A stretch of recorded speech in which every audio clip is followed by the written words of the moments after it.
hitman na dakpan sa gipahigayon nga by bust operation. Detalye sa report sa nato kini pinagi sa pagpamati ni katropang Eric Panunot Amaro. Live report. Mayog bundag kataman seri mga kaigalaan karong adlaw no adlong Lunes posibleng ipitag ipasakan og kaso na paghupot o ginadilugas ingon man kini po paghupot og kining illegal nga armas de fuego no kining usa ka gilagway nga hitman gani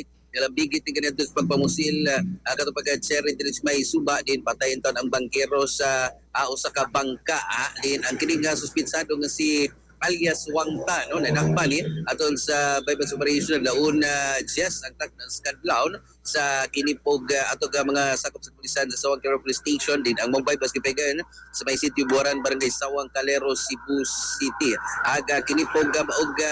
operasyon malampusong operasyon gipangluhan ni Police Captain Gian Carlo Reyes officer in charge sa Police Station 6 kinipong information sa PDEA na kuha gikan sa posisyon sa suspensado. Una nabawi ng 200 pesos ka buy-bust money usa ka paket kini pipila ka mga small size usa ka medium size sa gituan usab ka Cebu inuman usa ka Paltic 38 caliber revolver nga walay serial number ug dunay poy tulo ka mga buhig bala aga suspect samtang gipasla karon sa seldas presinto size samtang gihikay pa aga tukma usab nga kaso. So far katubayan seri mga kailaman nito kasikas gikan sa Sawang Calero Police Station mga katropa basta kape nisgutan kape nga humot lami sustansyado ba ni pangita di ay kape perfecto mo pa init suntian mo pa baskog sa kalawasan ning bugnaw nga kabuntagon basta kape